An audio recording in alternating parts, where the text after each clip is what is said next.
Students, liberals और radical एक चीज के अपोज्ड थे। अपोज्ड मीन खिलाफ थे। वो एरिस्टोक्रेसी को बर्थ के बेस पे मिलने वाले प्रिविलेजेस के खिलाफ थे। प्रिविलेजेस होते हैं स्टूडेंट्स विशेष अधिकार। लिबरल्स और रेडिकल चाहते थे कि एरिस्टोक्रेसी को मीन्स जो किंग लोग होते थे उनको बर्थ के बेस पे प्रिविलेज ना मिले, या जो ताकतवर लोग हैं, अमीर लोग हैं, उनको विशेष अधिकार ना मिले बर्थ के बेस पे। वो क्या चाहते थे स्टूडेंट्स? वो चाहते थे कि जो आदमी एफर्ट करे, लेबर करे, एंटरप्राइज करे, उसी को अधिकार मिलना चाहिए, ना कि किसी एरिस्टोक्रेसी को बर्थ के बेस पे अधिकार मिलना चाहिए।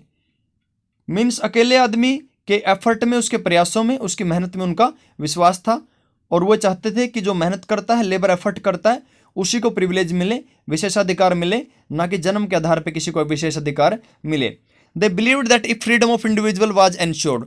स्टूडेंट्स, लिबरल्स, रेडिकल्स चाहते थे कि यदि इंडिविजुअल आदमी को फ्रीडम दी जाए, अकेले आदमी को स्वतंत्रता दी जाए, पुअर कुड लेबर, और यदि गरीब आदमी लेबर करेगा, मेहनत करेगा, और जो आदमी कैपिटल वाले हैं, यदि उनको उनकी कैपिटल ऑपरेट करने का अधिकार दिया जाए बिना किसी रेसिस्टेंट के, मीन्स रुकावट के, तो सोसाइटी डेवलप करेगी।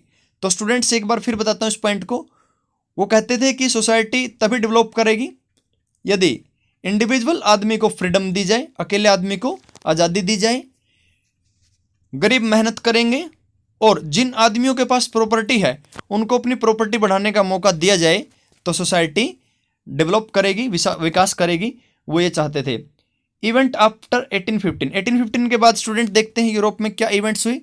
नेशनलिस्ट, लिबरल्स और रेडिकल स्टूडेंट्स, उन्होंने रिवोल्यूशन करने की सोची, मीन्स वो रिवोल्यूशन चाहते थे, और वो 1815 के बाद बनने वाली गवर्नमेंट्स का एंड चाहते थे। स्टूडेंट्स, यूरोप में 1815 में आपने लास्ट लेसन में पढ़ा कि नेपोलियन हार गया था बैटल ऑफ वाटरलू में। उसके बाद यूरोप में फिर दोबारा से जो कंजर्वेटिव गवर्नमेंट थी, रूढ़िवादी सरकारें थी, किंग्स की गवर्नमेंट थी, वो दोबारा से आ गई थी। लेकिन जो नेशनलिस्ट थे, नेशन के बारे में सोचते थे, और लिबरल्स और रेडिकल्स थे, वो ये चाहते थे स्टूडेंट्स कि जो गवर्नमेंट बनी 1815 में, उन गवर्नमेंट को दोबारा से ख़त्म किया जाए। और नेशनलिस्ट, लिबरल्स और रेडिकल्स ने स्टूडेंट्स फ्रांस, इटली, जर्मनी और रशिया में रिवोल्यूशन की, और वो रिवोल्यूशनरी बन गए क्योंकि वो यहाँ पे 1815 के बाद एस्टेब्लिश हुई सभी गवर्नमेंट्स को ख़त्म करना चाहते थे। नेशनलिस्ट का क्या विचार था स्टूडेंट? नेशनलिस्ट एक ऐसा नेशन चाहते थे जहाँ पे सभी सिटीजन्स को इक्वल राइट्स मिले, मीन्स सभी को समान अधिकार मिले। जुसेपे मैज़ीनी के बारे में स्टडी करते हैं स्टूडेंट। जुसेपे मैज़ीनी एक इटालियन नेशनलिस्ट था, मीन्स एक इटालियन रिवोल्यूशनरी भी कह देंगे इसको।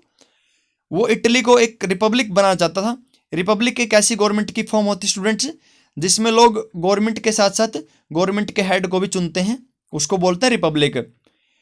और स्टूडेंट्स, जुसेपे मैज़ीनी इतना पॉपुलर था कि इंडिया के नेशनलिस्ट भी उसकी राइटिंग्स, मीन्स उसके लेखों को या उसकी लिखी हुई चीज़ों को पढ़ते थे।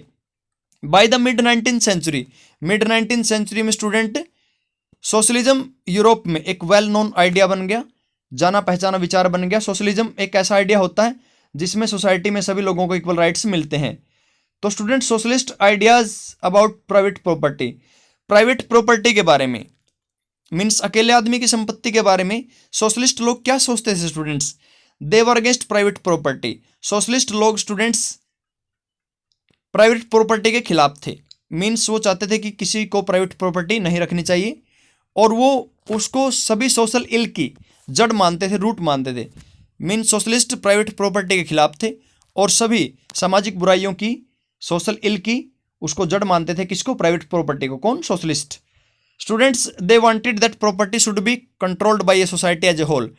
सोशलिस्ट ये चाहते थे कि सारी society as a whole property को कंट्रोल करे, मीन्स सोसाइटी का बंटवारा पूरी सोसाइटी, मीन्स प्रॉपर्टी का बंटवारा पूरी सोसाइटी में इक्वल हो।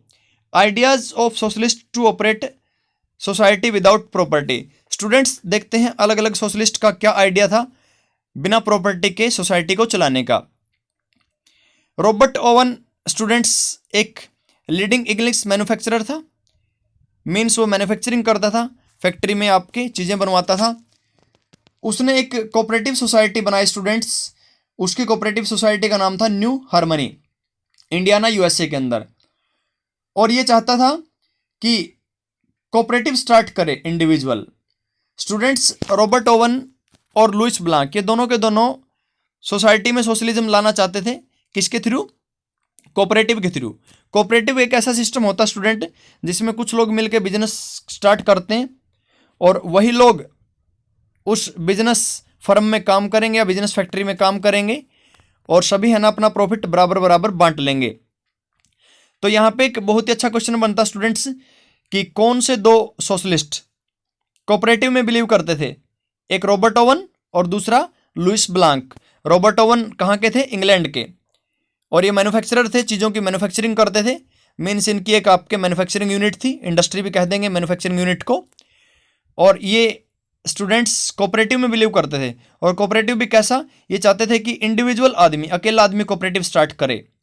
और इन्होंने कोऑपरेटिव सोसाइटी भी बनाई यूएसए इंडियाना में, और उस कोऑपरेटिव सोसाइटी का नाम था स्टूडेंट्स न्यू हार्मनी। तो कोऑपरेटिव मैंने बता दिया कि कुछ लोग बिजनेस स्टार्ट करते हैं, काम भी आपके वो सभी मिलकर करते हैं और फिर प्रॉफिट को भी आपस में बांट लेते हैं। तो ऐसे सिस्टम को बोलते हैं कोऑपरेटिव।